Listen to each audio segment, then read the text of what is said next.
Goes to Eretz Yisrael, take it from Yad Mamish. We should see the complete victory of Eden and the complete defeat of all those that are enemies of Eden.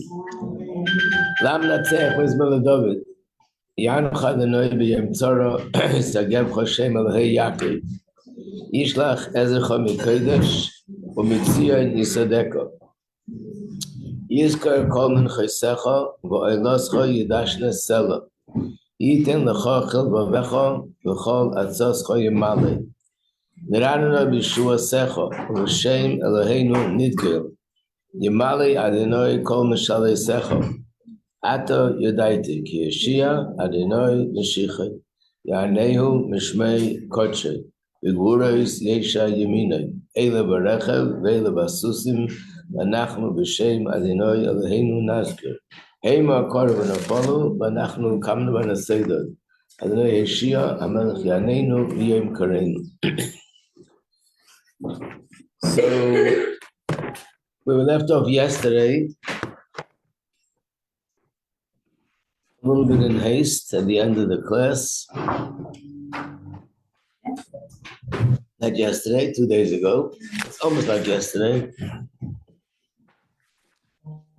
So we will start again from page, let's just chew this over again, from page 207. The Maimah B'Yem Ashtei Asar, Tafshin Lamed Aleph, and we're using the lessons in Sefer HaMaimorim. So he's explaining here the reason why those who worship the idol did not want to get their chayis from Kedusha, but they'd rather get their chayis from Klippa. What was the reason for it? So first, he said the reason would be because they think, they go to the Kechot Mazos because they think that they have their own free choice. And just like in the Mashal of the ministers, that if I create a relationship with a minister, I'll get much more out of it than having a relationship with the king. Because the minister is more personally involved in the little details that I need personally. But then he says, no, it's not just because they made a mistake and they think that they have free choice. But the deeper reason is because they would rather get chayis from Klippa than from Kedusha. Why? 2 reasons. One reason is because in order to receive from Kedusha, it requires bittul. As it says in Tanya, that the vessel for Kedusha is bittul. When a person has bittul, he makes space for godliness. And we had this in the previous matter at length and in details. So therefore, bittul means giving up what I want, giving up what I think, giving up the way I have a perspective or the way I would like to do things, and accepting something higher than myself. And that's not something that is easy. So Yisrael would rather not have the bittul and get the chayis from Klippa, because in Klippa I don't need bittul. This is the meaning of the words when the Yidden said we want to go back to Egypt when we had all that food for free. So we explained the other day, for free means it doesn't require any exerting anything of myself, giving up anything of myself, surrendering anything, because it doesn't require bittul. It's Mitzrayim. And in Kedusha, we have to have bittul. Now we're going into the second reason. So that's at the bottom of page 207.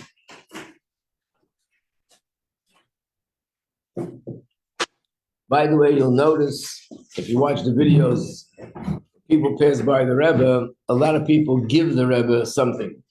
They give the Rebbe a book that they published. Some people give the Rebbe some of the art that they wrote. Some people created other kind of things and they give it to the Rebbe. And all these things the Rebbe used to keep in the library. But you'll see whenever someone gives something to the Rebbe says, well, so we have to, for Kedusha, you have to pay for it, so I'm giving you another $1. In other words, this idea of taking something and not paying for it, that's not Kedusha. Kedusha means I have to give of myself. That's an expression of bittul, and then I can receive something in Kedusha. So what do you do on your birthday? Everyone is doing right. Should you pay them? Yeah, they should bring bills and tell you how much they paid for it.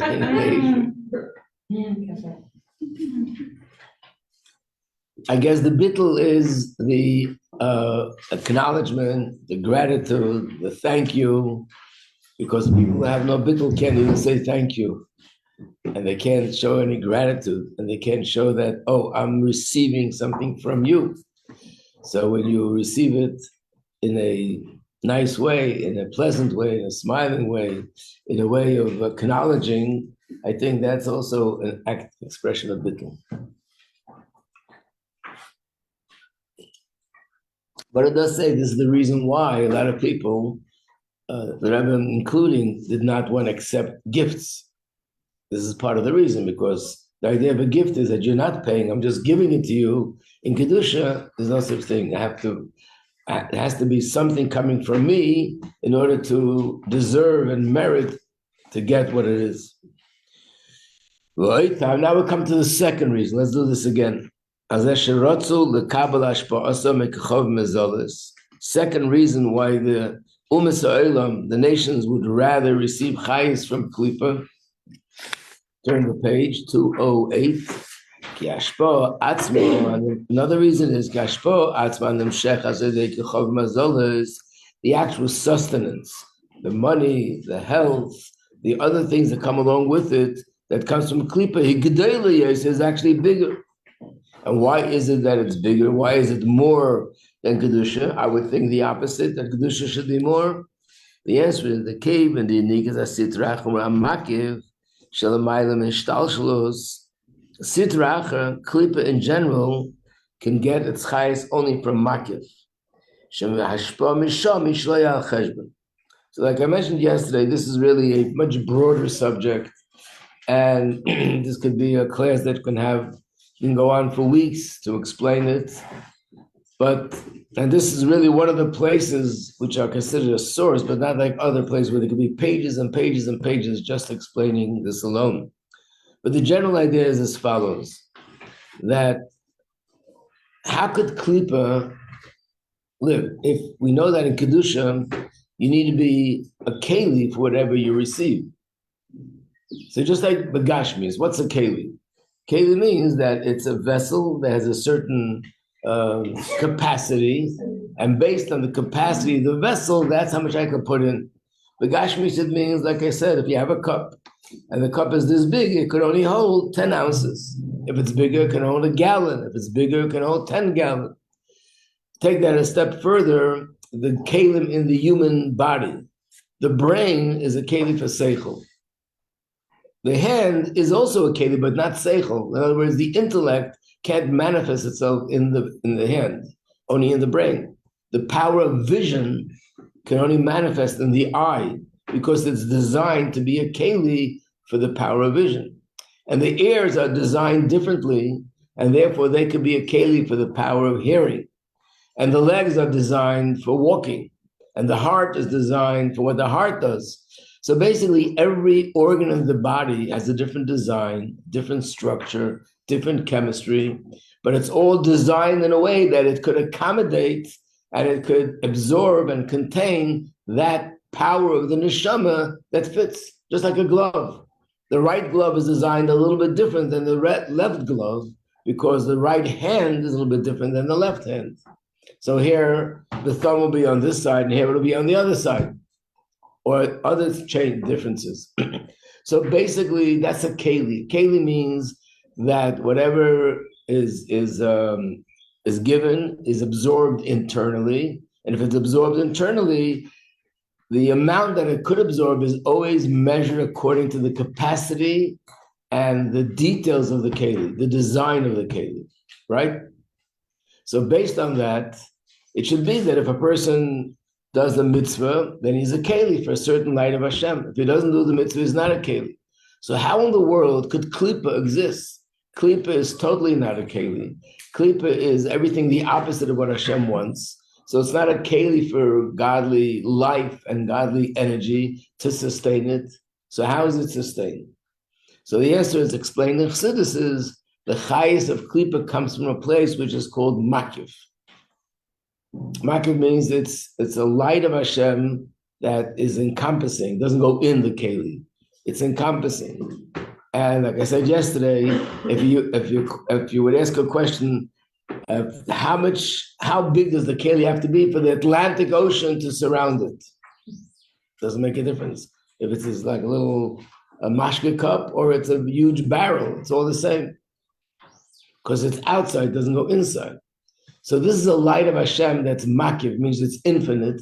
And because it's infinite, it doesn't go in, it affects things from the outside. If it affects things from the outside, then klipa could get chayus, even though it's not a keli.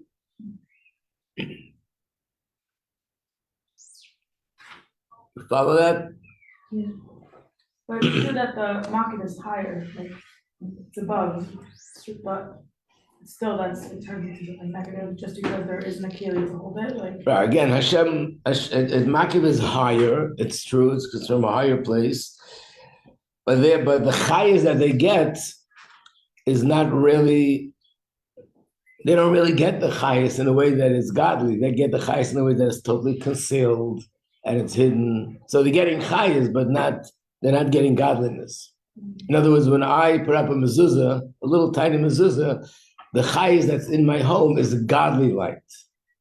When a person or a nation is evil and they're getting a lot of chayis, there's a lot of money, they have a lot of power. China, let's say, with all the evil, look how big they are. They're getting chayis, but it's klipa, it's not kedusha. Everything ultimately comes from kedusha, but what they have is klipa, which means it's not godly.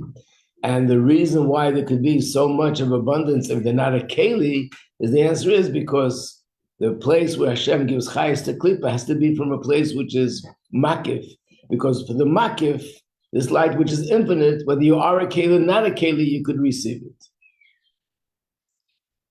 So they're getting a lot of what? A lot of nothing. So what's more, 100,000 pounds of nothing or 1 pound of nothing? 100,000 pounds. And that it means that all of the things will pass on and only right. Will stay.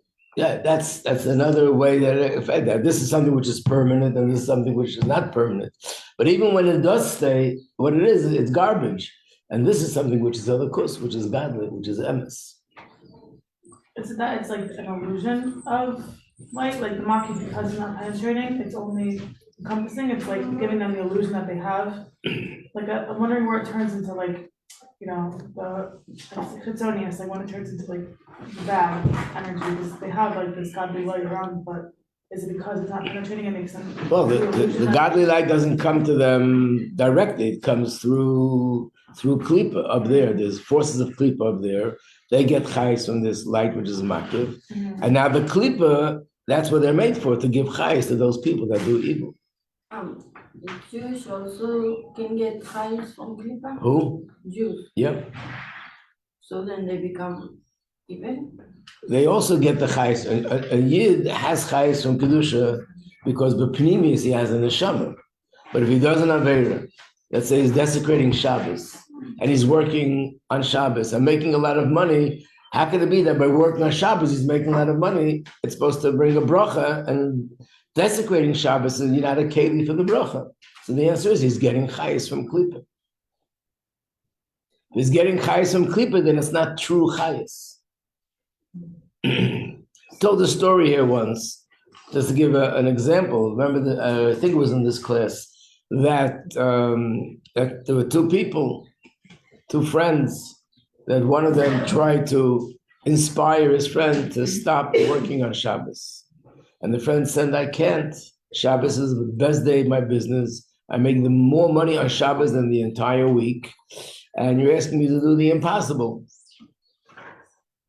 And he couldn't influence him. And they met a few years later. And his friend said to him, by the way, I want you to know that it's a miracle I didn't listen to you. And what's the miracle? Because his wife got very sick. And they have tremendous doctor bills. If he hadn't worked on Shabbos and had that extra money, He wouldn't have money now to pay all the doctor bills. What would you answer the person? If you keep Shabbos. Right, which means if it comes from Kedusha, sometimes a little bit of money will bring you more bracha. Now, we don't always know how to follow it. Maybe the bracha is health. Maybe the bracha is children. Maybe the bracha is shalom bayis. There's so many things in life we don't realize, but if it's from Kedusha, it's bringing bracha. And if it's from Klippa, unfortunately, it brings the opposite. So is it not just like the difference between like Makif and Pneumius, because there's also like a factor of like Kedusha and Klipa, like is it distinguished in Makif, because obviously there's also Makif that's like. There's also Makif and Kedusha, right? It's a different Makif. We'll get there, it's in the Maimer later. But that's the idea. Again, one of the things that represent Makif is a circle. In fact, in Kabbalah, the word for infinite light is igul. Igul means a circle. Igulim. And why a circle? Because a circle is equal distance. If you're in the center, you're equal distance for every part of the circle. Which means to say, for a light which is infinite, doesn't matter if you're a tzaddik, if you're a Russia, if you're this or you're that, you can receive from this place. So therefore, Klippa gets from Makif. Now this is only explaining why it could be in abundance. We still didn't explain why it has to be in abundance. But it could be in abundance because it's not measured according to the capacity of the recipient. Why isn't it measured? Because it's makif, because it's coming from a place where it's infinite and it's encompassing from the outside. It doesn't have to penetrate inside internally. The height from Klipa is not measured. Right. Again, by the way, I just want to say when we say not measured, it doesn't mean chas v'shalom, that what's happening is just random. Every single detail, even what's happening to China or communist Russia in its days, or today Hamas, everything is normalila with a reason. But it means the way it appears down here is as if it's happening without any kind of calculation, any kind of accounting. It never means chas v'shalom that it's just happening random.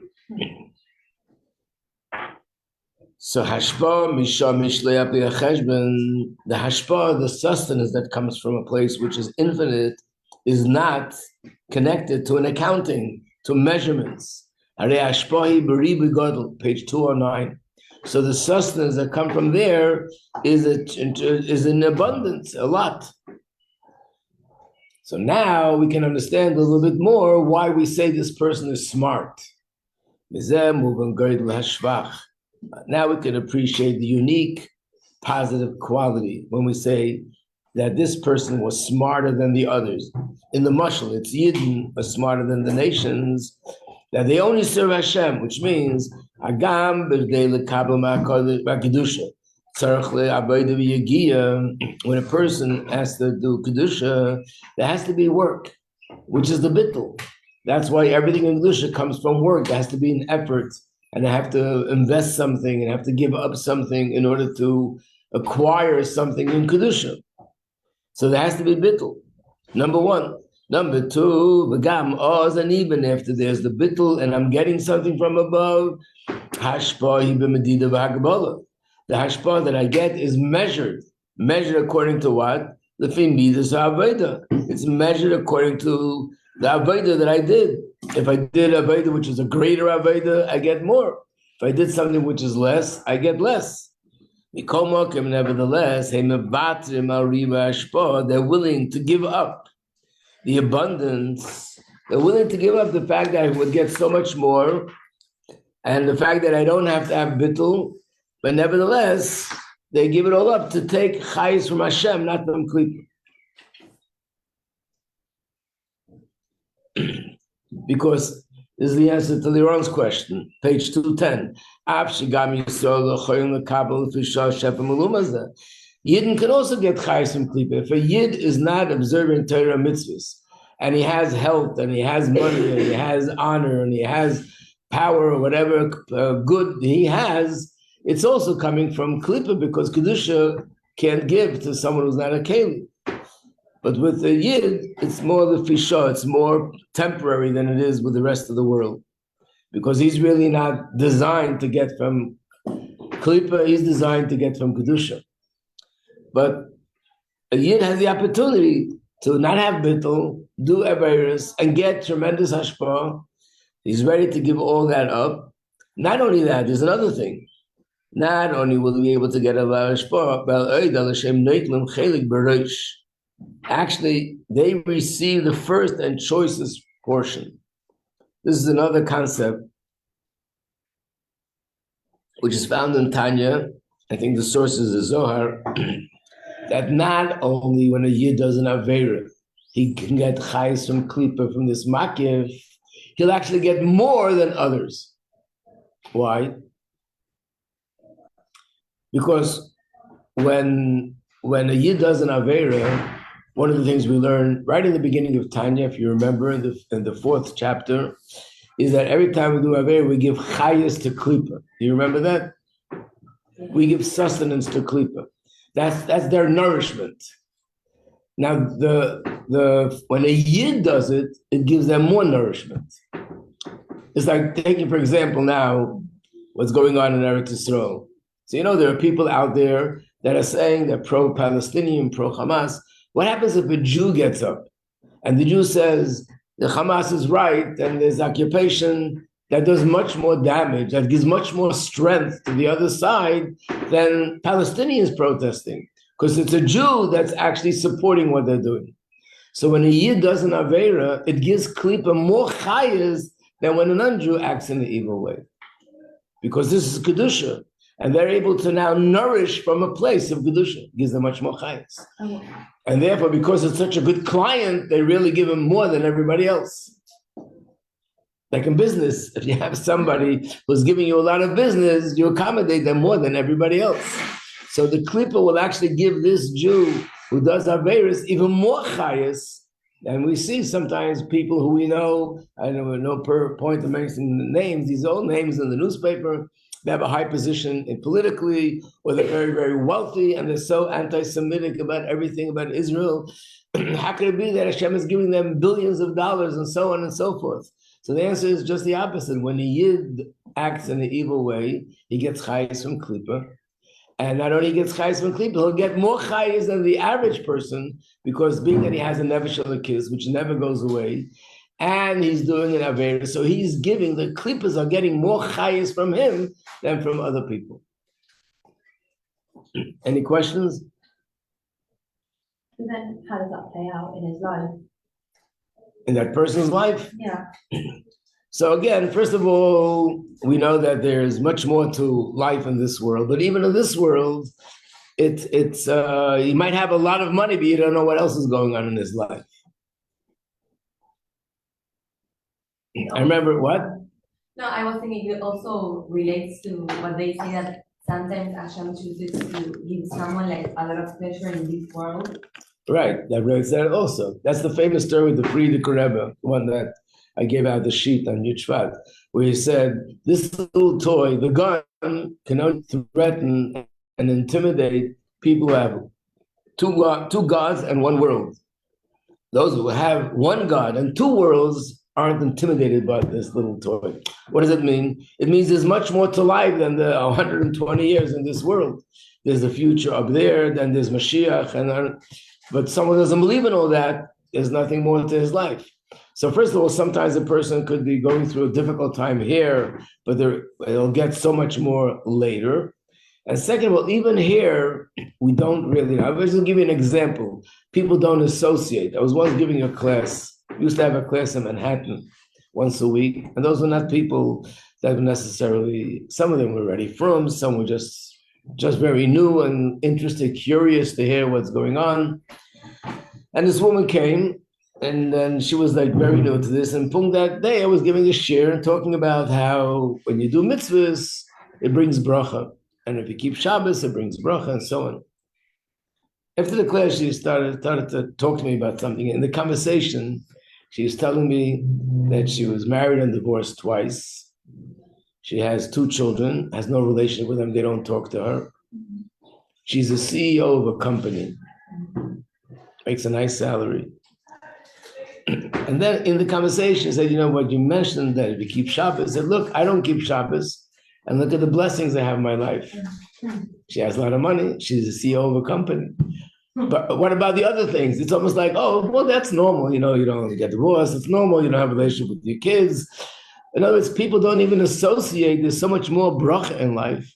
And I'm sure there are many people that would rather give up the CEO position and have a happy married life and a happy life with their children more than anything else. So not always is it the money or the health. We don't always see all the areas of the bracha, even in this world.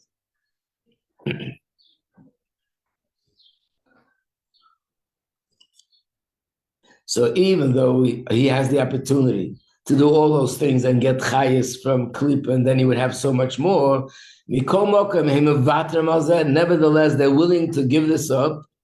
What's more precious to them is to get a limited amount of influence, but it comes from kedusha, comes from the right place. And that's, in other words, they're more into quality than quantity. They want it to come from Hashem.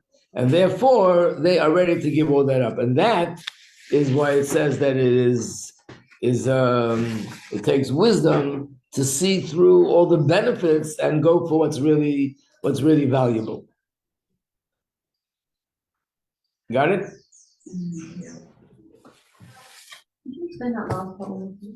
I'm saying, remember, we're looking to understand why this was considered smart to not go for the ministers, but go for the king.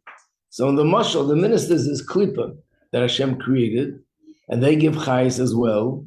And if you would go to the ministers, you'd get much more chayas. He doesn't have to have the bittul. And therefore, that's the reason why the nations of the world go for it.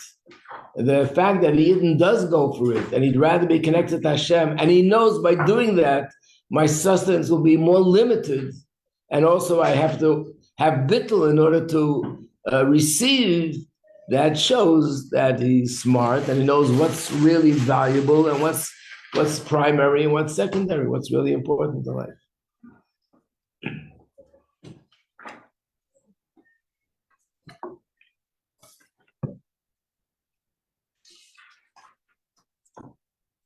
I just want to look at the sheets here if there's any of the... Yeah, let's look at the sheets. Let's go over the few Chassidic terms that we just covered.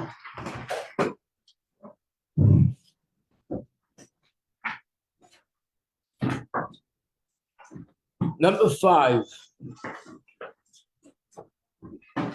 It says Elokim Acherim. I wonder if you ever thought about this. What does Elokim Acherim mean? Other gods. So if it means other gods, why do we say Elokim? The reason why we don't pronounce the hey, because it's Hashem's name, but if it's other gods, we can say the hey. And guess what? There are in a lot of communities, they actually do that. They pronounce the hey. They say it with a hey. So why do we say Elokim Acherim? The answer is, why they call it Elokim Acherim? Literally, the reason is they're other gods. But in reality, they're not even gods. It's just garbage. It's just nonsense. Why do you even call them gods? So you must say the reason why they're called gods is because people perceive them as gods. They're other than Hashem that people perceive as gods. In Chassidus, there's a deeper explanation. Elokim Acherim means they get chayis from Elokim, from Hashem. But they get the chayis from Hashem's back, not from Hashem's face. And that's what Acherim means. Achor means the back. Panim means the face. They get the chayis from Hashem's back, and the back means the external light, that light which is makif. That's where they get chayis from. And therefore, it's called Elokim Acherim. Yes, sir. Isn't that God's back where Moshe Avinu saw Hashem? That's something else. When you say the face and the back, or the inner or the outer, there are gazillion levels. Okay. So Moshe Rabbeinu saw Hashem's back, but on a much, much higher level. Not what we're talking about. Yeah. Again, when you think of the face and the back, try to think of the words pnimius and chitzonius. And there's pnimius and chitzonius in everything, many layers, Like what's the chitzonius of a person? The body. What's the pnimis of a person? What you feel inside. Wow. But then there's also, you can say the chitzenis is the person. Inside, the bones, the muscles, the nerves, the veins, all this is the pneumius. True? Then you can say the bones and the muscles and the veins and all this is chitzonius, and the cells are the pneumius. And then you can say the cells are chitzonius, the DNA is the pneumius. And then you can say the DNA is chitzonius, the wisdom in the DNA, that's the real pneumius. And then we'll go and say, and all that wisdom is chitzonius, the real pneumius is Hashem's energy that's keeping it alive. So basically, when you say pnimis and chitzonius, there's always multiple layers of depth that you can go on and on and on. What's pnimis and what's chitzonius? The general idea is one is external, one is on the outside, one is on the inside. So when we say outside here, this is an outside which is klipa gets from it. When we say Moshe Rabbeinu saw Hashem's back, that's within Kedusha itself. There's also chitzonius. Okay. So we go for the pneumius.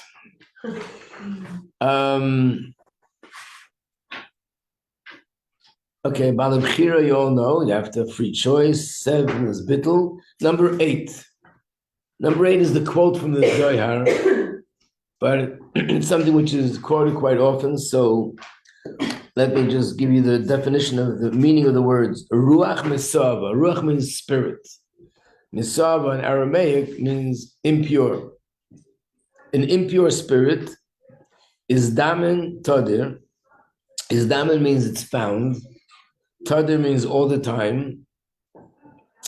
Limagana is something which is free. Uberekanya is something which is empty.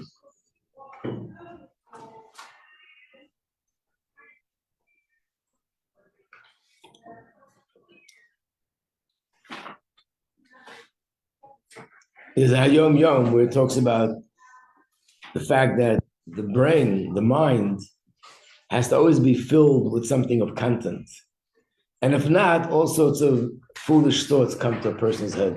If it's empty, it's like begashmis. If it's empty, there's no activity, dust collects. What? It sounds like the pit of Yosef, scorpions. Right, with the Yosef's pit, because it was empty, that's why there were scorpions, right? And then number 9 is unikas sitracha. That's the term. It means the nourishment of sitracha.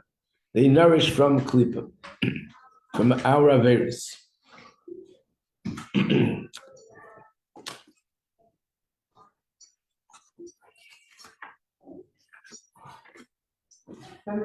Yeah. So, if the only reason why, like, Hashem doesn't want to be chayes with Kuta.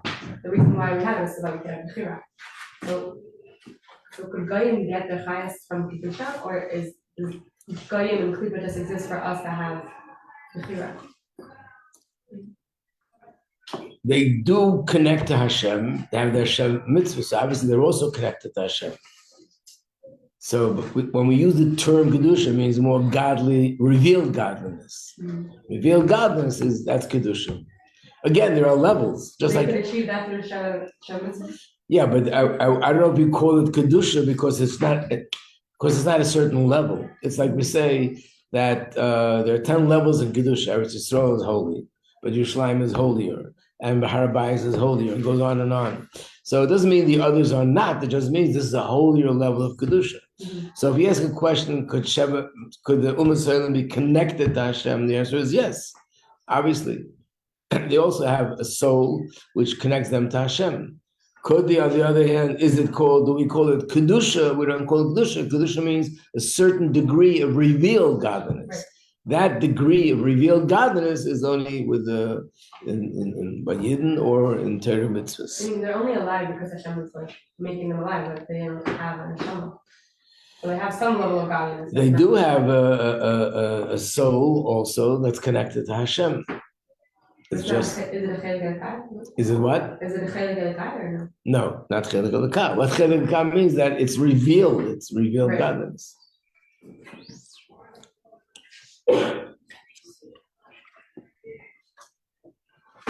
There's a story told with the Alter Rebbe. I'm talking about the Nikas Achitzenim. that the Alter Rebbe said that he once traveled with the Maggid Mizrich and a few students, and they stopped off at an inn. When the Maggid would do that, he used to do it to teach the students. And these weren't ordinary students, they were all tzaddikim like the Alter Rebbe. And he would teach them different things about what is going on in the world. So he came to this inn, and the Alter Rebbe said when he walked into the inn, it was filled with peasants who were wild and drunk. And when they walked in, they started to scream at them, call them names, curse them. And as the Maggid just walked in slowly, as he walked in, more and more of them sort of disappeared. And then the Maggid said, let's start davening mincha. As he said, Ashrei, more of them left. There was only a few smaller ones that didn't stop. They kept screaming and cursing, and they were the worst. By the time he finished Ashrei, they were all gone. And davened mincha. After mincha, the Mezritch Maggid had a discussion with the owner of the inn. And this is the point the Mezritch Maggid wanted to bring out. The owner of the inn, he said to him, how's life, what's going on? He asked him questions. And then he made a comment and he said, he wanted to say that he married off his son. But he used an expression, which in English, we don't use that expression, but in Yiddish, it could make sense. And he said, I took to myself a daughter-in-law. So Mezritch said, you did what? You took to yourself a daughter-in-law? And suddenly the guy turned white. And eventually the Maggid got him to confess and admit that he committed a sin with his daughter-in-law. And the Maggid told the Alter Rebbe and the other students that these peasants that you saw were not peasants. They were all klippas that were created from this person's averis. In fact, the Alter Rebbe said, I was wondering, there were so many people in the inn, and outside there wasn't one single wagon. Also, I forgot, when he asked him how is Parnassa, he said, very bad. Lately, I haven't seen anyone around here. And they were thinking, but there was just such a huge crowd here. What is he saying? They weren't humans. These were klippas that they saw. And the Alter Rebbe said they were all created from different averas that he committed. And he said that the last few that were really more violent, when this person did the avera, he did many averas. First of all, she was a married woman, so that's adultery. And second of all, she was a daughter-in-law. That's another avera. Third of all, obviously she was not pure. She was nida. That's another avera. And the Alter Rebbe said those little ones, which are the toughest ones to get rid of, only by the end of Ashrei did they disappear. They disappeared because of the Maggid's Kedusha. As Kedusha walked in, Klippa disappeared. Those were the ones that were created from the avera of nida more than the others, because that's in some ways worse than the other averas. So basically, that means Klippa gets chayis from Kedusha. We don't see it. I guess if we would see every time we do an avera, boop, another Klippa gets created, probably we would stop real fast. You know? You talk to somebody, you say something Lashon Hara, oh, okay. So like those people have like a form, but we can't see them. Right, like you say an angel, the same idea like an angel. Right. The tzaddikim, they saw. Well, maybe we don't feel them. What? Like feel them, like when you feel something from. We feel the effect of the klipa. Like it says, when a person finds himself, what happens when I create klipa?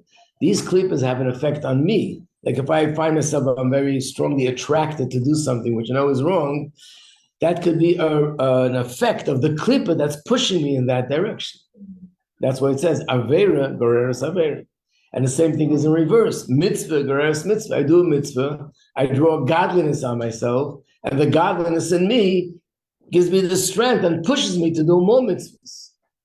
It's a chain reaction each time. But what sometimes like in all these cases like Kedusha, like eliminates Klipa, but sometimes like they say Klipa is so strong that it's like not good to do, for example, Kiddush between those times. Right, that means it's an exceptional kind of Klipa. It's like the idea of like there are places we're not allowed to learn Torah. You can't learn Torah in a bathroom. Why not? It's Torah. The answer is this is a place which is Klipa, and because of that, it's not appropriate for Torah study to be there. Or even in the Beis Hamikdash. If a person was impure, he wasn't allowed to go into the Beis Hamikdash because of the same reason. He's connecting the holy holiest with Klipa. So it means if you bring it in the wrong place, you're actually like extracting chayis from kedusha and giving it to klipa. It's like people, unfortunately, even in Israel, they found people who sell, they do this in a hidden way. They sell arms, they sell weapons to terrorists, and they make a lot of money. Why do they do it? Because they're making money. But what are they doing? They're giving money to a terrorist to attack Israel. And that's what we do, in a sense, when we do an Averis. Okay, no more Averis. From now on, until the end of the day. Okay. A good Shabbos, everybody. Thank you.